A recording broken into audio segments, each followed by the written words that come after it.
Bütün Kırgızstan Modumarov. Урматтуу кесиптештер, мен ар бириңиздерге даректүү суроолорду берем. Себеби бир эле киши универсал болуп бардык маселелерди биле бербейт.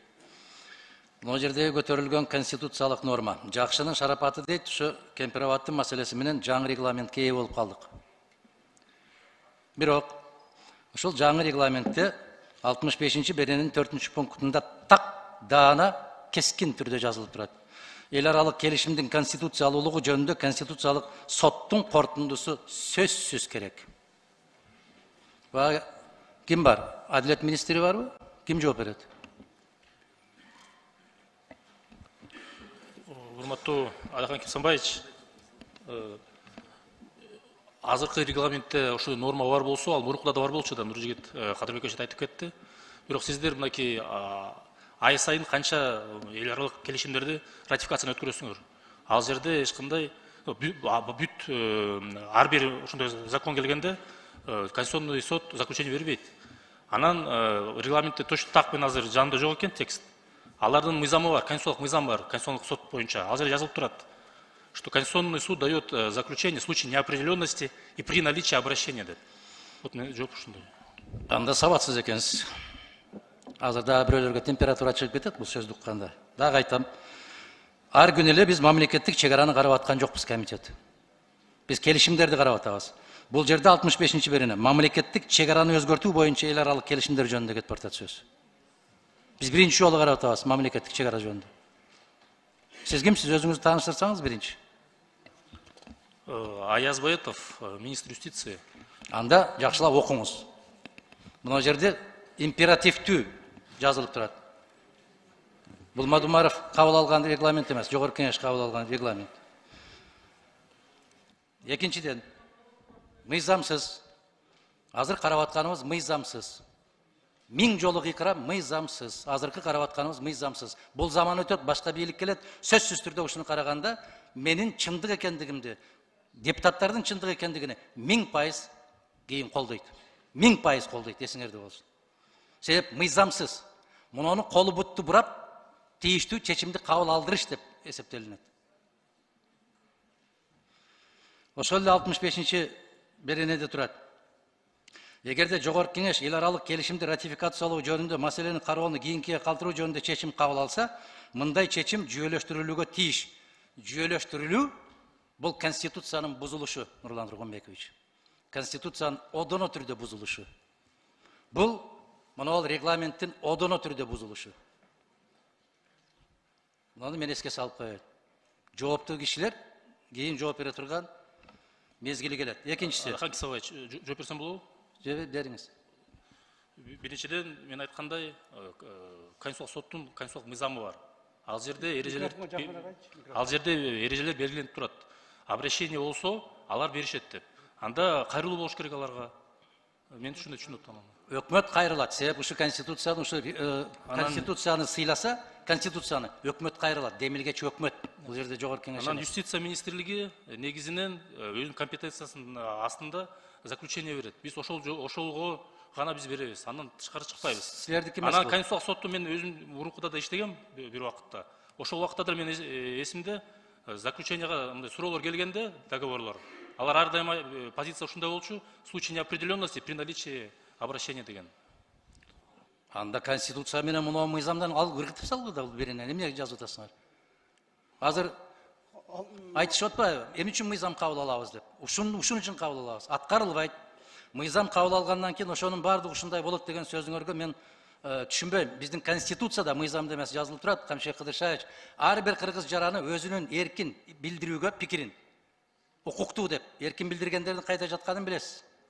Анын ишенимин өзгөртүүгө басым жасоого тыюу салынат деп басым жасатып атасыңар. Популист болбогула, тигинтпегиле, кыйкырчаак, мындай кылбагыла дегендей. Ар бир жарандын укугу бар буга, конституциялык укугу бар. Кыскасы эми 7 беренеде Гавасай дарыясынын табигый агымына тоскоол боло турган гидросооружениялар курулбайт дейт. Мына су. Так, рахмат. Мен анан сиз суроолоруңузга жооп берейин.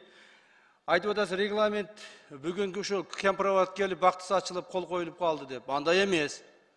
Давайте ушундай баягы кычы сөздөрдү токтоткула. Регламентти сиз кабыл алгансыз, урматтуу депутаттар менен чогуу. Uақытысы келді, қол қойылды. Eç qanday bu компироваттың бүгінгі, ертеңгі, бүрсүгүnkү тағдырына байланыштуу эмес. Бұл регламент қол қойылды, бұл мындан кейін дағы іштейді. Нече ота, баяғы озға келгенде оттой берген тур емес бұл. Башқа бийлик келсе, жооп бересиңер деп эле коркутабыз. Урматтуу туугандар, урматтуу депутаттар, биз жоопкерчиликти алып кетип атабыз.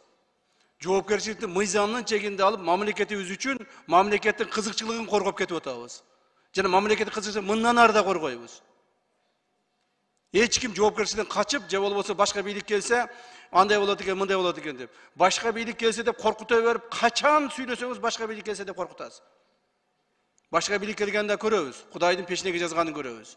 Биз мыйзамдын чегинде элибиздин, журтубуздун, мамлекетибиздин кызыкчылыгы үчүн кетип атабыз. Андан сырткары, жана ушу бардык нерселерди эле өзүңүзгө ылайык кылып эле айта бербестен, урматтуу Адахан Кимсанбаевич, сиз дагы ушу мамлекетте көп жылдан бери өмүр бою мамлекетке ушу айтып, көрүп, билип, кабыл алып келеткен адамдарсыз. Колуңуз менен иш кылбасаңыз дагы, хотя бы тилиңиз менен, оозуңуз менен, акылыңыз менен иш кылып келатасыз. Так? Эми өзүңүзгө ылайык кылып эле айта бербестен, мол туура эмес жагын айтпайсызбы? По сути айтпайсызбы? Кана айтыңыз? Кемпироватты эмнеге биз жаман алмаштырып бердик? Эмне үчүн Гавасайды биз алдык? Эмне үчүн бул жерди туура эмес алып койдук? Айтың ошо боюнча. Мен даярмын жооп бергенге. Анан жөн эле колуңузду түшүрүп сүйлөңүз. Билесиз, мен колуңузга дагы бир нерсе деп айтып коёмун. Пожалуйста. Колуңузду түшүрүп сүйлөңүз, пожалуйста, сураңыз сизден. Анан жөн эле эме кыла бербестен суроо бериңиз. Мына урматтуу депутаттар суроо берип атат. Ар ким өзүнүн оюн билдиргенге укуктуу. Билдириңиздер, айтыңыздар, жооп берейин бардыгына. Эч маселе жок. Бирөөнү тыйып аткан жокпуз. Же сен аз сүйлө, же сен көп сүйлө деген маселе жок. Баарыңыздар регламент негизинде берилип атат. Ал эми эркин билдиргендер каякта отурганын көрүп атасыз деп мага айтып атасыз. Урматтуу Адахан Кимсанбаевич, эркин билдиргендер эмес, провокаторлар. Мамлекетке дестабилизация алып келебиз. Мамлекетте дагы ызычууга салабыз. Бийликти алабыз деп ушул именно бүгүнкү кабыл алып аткан мыйзамдын негизинде ызычуу чыгарабыз дегендерден биз тамырынан кыркып атабыз, мындан ары да кыркабыз. Бул биздин мамлекеттик кызматта отурган адамдын милдети. Мен мамлекетте улуттук коопсуздук мамлекеттик кызматынын жетекчиси катары мамлекетте тополоң болбоону, тынчтыкты сактоону, стабилдикти кармап турууга милдеттүүмүн. Мен милдетимди так аткарамын. Ошондуктан урматтуу депутаттар, эгерде мамлекетибизге мындан ары дагы кимдир бирөө бүлүк салгысы келсе, бул тышкы душман болобу, ички душман болобу? Биз толук бойдон мамлекет тарабынан чара көрүүгө милдеттүүбүз. Мына ошол мамлекеттик кызматкерлер өзүнүн милдетин так аткарбай жүрүп, мамлекетибизде 3 жолу переворот болду. 3 жолу бийлик күтүүсүздөн алмашты. Мындан ары бийлигибиздин бардыгы сиздер кабыл алган мыйзамдын чегинде, конституциянын негизинде алмашканга биз шарт түзүп беребиз. Кудай буйрса. Рахмат. Рахмат. Садыр Нуркожоевич, урматтуу президент сөз сурап атат. Бүтүн Кыргызстан Мадумаров. Процедуралык маселе. Процедуралык. Нурлан Тургунбекович, сиз депутаттардын абирине шек келтирген учурда тыйып коюшуңузду суранам. Регламент боюнча. Бул бир. Экинчиден, мен момунду алып көрсөтүп атканда Нурлан Тургунбекович далилдеп бериңиз деп атам. Мен сизге кайрылдым. 10 мүнөттүк фракциянын убактысы бар, мен ошондо айтам деп сүйлөп атам. Кээ бир жактарга колумду көрсөтүп сүйлөдүн өзү дагы кол үчүн харам болуп калат. Мен тек гана мына колду көтөргөндө айтып атам. Далилдеп бериңиз төрага, 10 мүнөттүк убактым бар, ошондо сүйлөйм деп атам мен. Бардык нерседен кара нерсени көрө бербегиле. Чочулабагыла көп.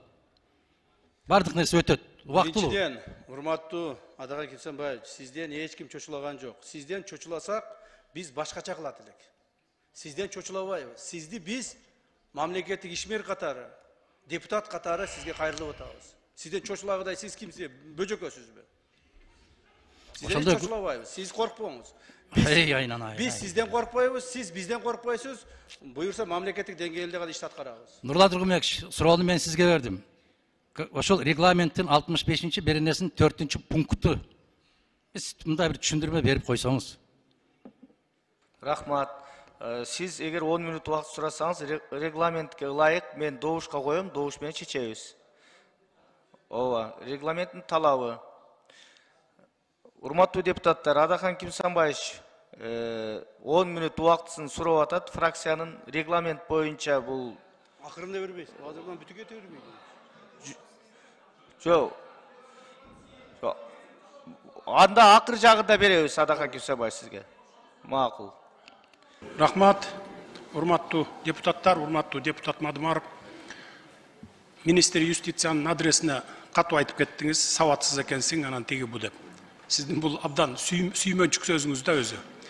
Бул министр сизден сабаттуулугу жагынан эч кем калбайт, ашса ашып кетет. Мына 3 тилде сүйлөйт, англисче, орусча, кыргызча свободно. 30 жылдан бери ала албай, ушул залда канча кыйкырыктар, кызыл чеке мушташ болуп келген кумтөрдү алууда ополтоодой салым кошкон. Эл аралык маселелерде дагы, юридикалык маселелерде. Түнкү саат 3'te ойготуп туруп конституцияны, закондорду сурасаңыз айтып берет. Мына мен ушуну айтып коеюн дедим. Ал эми мурда сабаттуулар берип жиберген жерлерди биз бүгүн сабатсыздар кайтарып алып келип атабыз. Азыр Камчыбек Кыдыршаевичтин докладынан да менин айткан сөздөрүмөн дагы ынандыңыздар, урматтуу депутаттар. Мына сиз берип жиберген 4 көчө боюнча протоколго кол коюп жиберген. Аны айтып атпайсызбы? Мыйзамсыз, туалетке барып коюш керек деп. А бирок тиги тарап барбайт экен аны менен. Мына деп эле көрсөтүп туруп алат экен. Бир нече жолу көрсөттү. Өткөндө Астанадан дагы 3 тараптуу жолугушууда да көрсөттү. Мына монтип кол коюп берип коюлуп аткара бербейт деп. Андан бери мына 2 жолу сүйлөшүп келди Камчыбек Кыдыршаевич. Кече жакында биз кайра кайтарып аны нейтральный статус КВО бердирип атабыз. Ошого макул кылдык. Сеники да эмес, меники да эмес болсун, андай болсо деп туруп. Эгерде мындан кийин эле дагы айнып кетпесе эле. Нейтральный территория. Биз Лейлеке түзөтөбүз, сен Ходжайлооң менен Ворукка түзөтөсүң. Ортодо нейтральный зона болот деп бир канча квадрат метр жер. Ортодогу үйлөр алынат. Тажикстан тараптан 20га жакын үйлөр алынып кетип атат. Бизден 3-4 үй алып кетип атат, 3-4 үй. Мына ушундай иштерди жасап атабыз. Анан эми бири-бирибизди жөн эле дайыны жок күнөөлөй бербейли. Сен сабатсызсың, мен сабаттуумун дебейли. Көрүп жүрөбүз сабаттуулар кандай иштер жасагандарын. Рахмат.